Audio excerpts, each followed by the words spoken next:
espiritualidade sadia só é possível quando está centrada no outro. Precisamos identificar quem são os órfãos e as viúvas de nossos dias. Todos nós sabemos que a palavra órfãos se refere a pessoas que perderam os pais em algum momento de suas vidas. Órfão é aquele que é desprovido do cuidado e do amor oferecido pelos pais.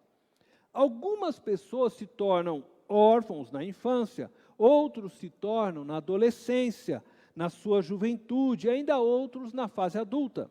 Estes órfãos são filhos sem pais, filhos desamparados e muitas vezes abandonados pela sociedade da qual faz parte.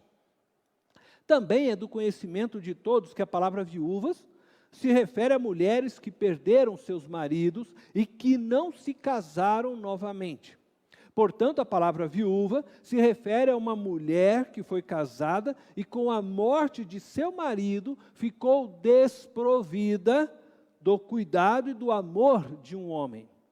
Uma mulher viúva é uma mulher desamparada e muitas vezes esquecida pela sociedade da qual faz parte. Tiago certamente está preocupado com uma religiosidade que não se traduz em ações concretas de amor. Ele está chamando a atenção dos irmãos, afirmando que não existe uma espiritualidade genuína sem que esta se traduza no cuidado prático dos órfãos e das viúvas. Mais à frente, ele afirma esta verdade, dizendo que a fé sem obras é morta. A preocupação de Tiago não era algo novo para o contexto judaico, e muito menos era uma característica de uma nova espiritualidade criada pelos seguidores de Cristo. De fato, Deus de Israel, a quem Jesus chama de Pai, sempre se preocupou com os órfãos e com as viúvas, assim como também sempre se preocupou com todos aqueles que eram explorados, oprimidos e privados de seus direitos como seres humanos. Podemos ver esta preocupação em vários textos bíblicos no Antigo Testamento, mas eu vou citar apenas um texto hoje. No texto que iremos ler, o profeta Malaquias anuncia as seguintes palavras de juízo da parte de Deus para o povo de Israel. Malaquias, capítulo 3, versículo 5. Eu virei a vocês trazendo juízo. Sem demora vou testemunhar contra os feiticeiros, contra os adúlteros, contra os que juram falsamente e contra aqueles que exploram os trabalhadores em seus salários, que oprimem os órfãos e as viúvas e privam os estrangeiros dos seus direitos e não têm respeito por mim, diz o Senhor dos Exércitos. Malaquias coloca os órfãos e as viúvas dentro do mesmo contexto de exploração e opressão vividas pelos trabalhadores judeus e estrangeiros dentro da sociedade judaica. Quando Tiago diz que precisamos ter uma espiritualidade centrada no outro, ele está pensando primeiramente naqueles que se encontram neste estado literal de opressão. Precisamos estar atentos aos nossos órfãos e viúvas dentro de nossa igreja. E isto se deve porque estes não têm o referencial do provedor em suas vidas.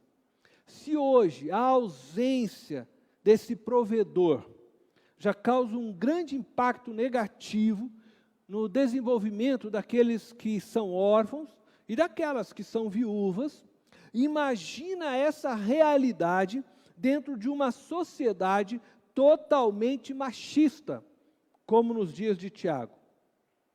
Mas podemos afirmar que ele também estava pensando em todas as pessoas que se sentiam órfãos e viúvas pela perda da sua cidadania, de sua dignidade como ser humano, abandonado pelo seu país, explorado por seus governantes, oprimidos por aqueles que deveriam zelar pela justiça. Estes são os órfãos da pátria, viúvas e viúvos do Estado. Ele estava pensando em todos que viviam na miserabilidade e que não encontravam forças para se levantarem. Assim como o profeta Malaquias. Podemos confirmar esta verdade nos versos do capítulo 2, verso 14 ao 17. De que adianta, meus irmãos, alguém dizer que tem fé, se não tem obras? Acaso a fé pode salvá-lo? Se um irmão ou irmã estiver necessitando de roupas e do alimento de cada dia, e um de vocês lhe disser, vá em paz, aqueça-se e alimente-se até satisfazer-se, sem, porém, lhe dar nada, de que adianta isso? Assim também a fé, por si só, se não for acompanhada de obras, está morta. A igreja de Jesus Cristo precisa ser a esperança para todas estas pessoas. A igreja de Jesus Cristo precisa cuidar destas pessoas, conforme a orientação de Tiago.